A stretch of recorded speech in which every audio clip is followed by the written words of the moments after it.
Hey everybody, it's Matt Demers here. On the final day of the Summit 3, we have our Summit champion here, Arteezy, or one of them anyway. There's obviously 4 others. Me and Zai are the 2-time Summit champions, though. 2-time, that was from the first one with EG, right? Yeah. Cool. So how does it feel, I guess, kind of like repeating and having like this event that you can say, yeah, I'm like in the majority of the winners? It feels good, especially because I ended Summit 2 on such a bad note with my team. I left like right after we lost. I just changed my flight and I left because I was so sad and I couldn't even be here anymore. So it definitely feels nice to recorrect it and be a 2-time champ now. Is there a little bit of feeling of redemption now that you kind of beat your old team in order to kind of get here? There is a little feeling, but we still have a lot more tournaments to focus on, and a lot more work to do as a team. So this is just the beginning, I think. Because this happened with Evil Geniuses too. Around like this time of the year, after the TI patch comes out, we really started to pick up as a team because we all like understood that this is a TI patch and everything. So with every LAN, I feel like my team gets stronger. We all get stronger. So I feel like at the pace we're going at TI, we should be looking very strong. I mean, like you guys literally just came from winning the Red Bull Battlegrounds LAN to here and then winning this LAN. So do you guys feel like you have some major momentum kind of like going into like everything else? I like to look at it, I guess you could say we do have some momentum going, but I always like to take it as in like fresh. Each tournament is a fresh tournament, and the past tournaments don't really influence it that much. So I don't really like this momentum thing, but I can understand why like it's a thing for other teams against the team, like for other teams against us. I think there is some kind of block and maybe in their mind, so it's helpful. Yeah. At least in the with the new patch and everything like that, so you guys can at least think, hey, something we did went right because we won the whole tournament, right? Like, Yeah. is there at least that kind of feeling that, hey, like the choices that we made or the theories that we had, they were affirmed at least because we won? Yeah, I mean, it's for sure we have kind of those things because we didn't practice at all, like I said in the other interview.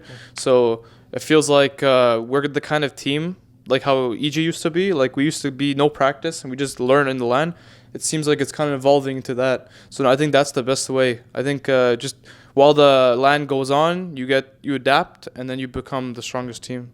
Something that we actually saw, I believe in Game 3, like I was sitting in the practice room with a bunch of other people, and everyone's pretty much saying, everyone's pretty much on a signature hero that they had. We had Puppy on Enchantress, Shadow Fiend, we had an S4 QOP, that kind of stuff. So I guess, even kind of looking at this, Zai had a Clockwork and Croaky had a Rubik, and each one of those heroes kind of defines you guys as players, or maybe the other way around. You guys define the heroes anyway. So how did that feel anyway to get just like complete comfort picks? And I think that was like the start of the real snowball. Like you guys shut down EG pretty hard in that game. I think after the second game, Yeah.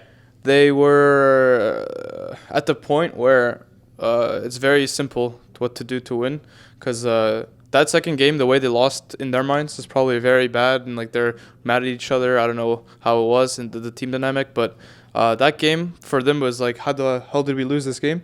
So once they lost that game, and then we wanted to change up how the pace of the series was going, so we banned another hero. And then they were probably going to think that we're doing the same draft, so their ideas were kind of mixed up. So already mentally, they're not maybe feeling 100% confident, and they gave us also our 2 best heroes, you could think, like how you said. So then they're already like, okay, how do we win this game? So they're already at both a mental disadvantage and also actual like draft disadvantage too. I feel like this entire series there was a little bit of picking on Sumail, let's put it that way, and there was a really big focus on taking those courier snipes anyway, or taking those courier kills anyway. It was I don't want to say that there was there, did you target, I guess, him at all to try to tilt him and hope that the rest of the team was affected by that, or was it just kind of a whatever happened in the game? Not really. We didn't like say let's go kill some mouse chicken and stuff like that, but we did say like EG, like usually they don't pick Samal's hero first 2. So when we saw the first 2 pick, we're like, okay, there's something wrong going on. So they're feeling desperate. They want to win. So then after we beat them with their Storm, it's kind of GG already, as you saw in the last game. So we didn't really pick on Sumail, but we identified that Sumail's heroes get banned in the second phase, so they want to do something desperate, so then they just have to do something like this. And it's not very comfortable for them to do that. This is kind of speaking of desperation. I'm looking at the bans in the last game. You guys did ban like a lot of kind of game-changing heroes that we're seeing from, you banned out Clockwork, banned out Magnus, banned out Clink's Brew, that kind of stuff. I feel that those are heroes that EG tend to pick when they need to like make a big turnaround in momentum or change. Was that something that you guys recognize as well? Well, they were picking like DAC, so they opened with Chen Line, and then at DAC they would pick like Jugger or they would pick more this meta of Clinks, because their Clinks, what they think Clinks is good with Chen, and they think Clinks is good versus Gyro. So it's nice to just eliminate that.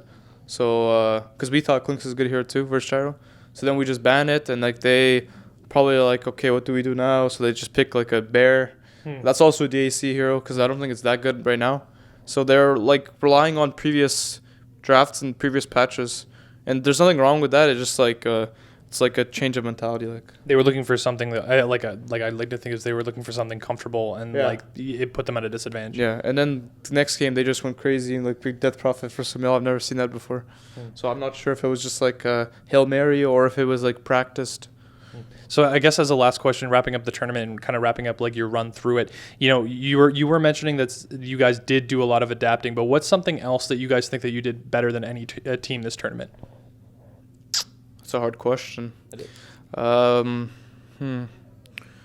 think it's just knowing when you have to basically accept that what the other team's doing is right, and you have to like ban it out.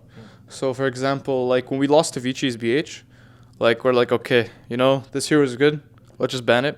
Like having the pride to understand that this is a good like strategy versus what you're doing is very important, because you have to identify if like, is this really changing the game, this ban, or is this BH really changing the game, which we banned versus Vici.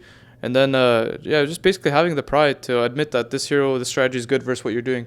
So I guess having a lot of humility is great. Like you need to be able to put aside that ego that would say, oh, no, don't worry, it isn't a big problem. We can beat it next time. Yeah, you definitely have to accept that drafting matters a lot and strategies matter a lot. Like you cannot win any game you want with any draft. It's impossible. Like there's some drafts that are just superior in every single way to another draft. The draft matters and the way you play matters. And just because you think you're better than the other opponent, and you have your heroes per se, doesn't matter. If their strategy is better, they can be worse players. They can do whatever they want. Their strategy is better.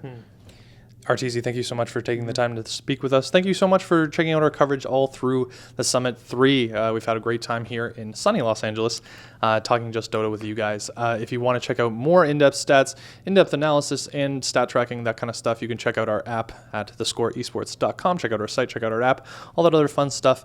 Thank you so much for watching. Hope you guys have a good one. Until next time.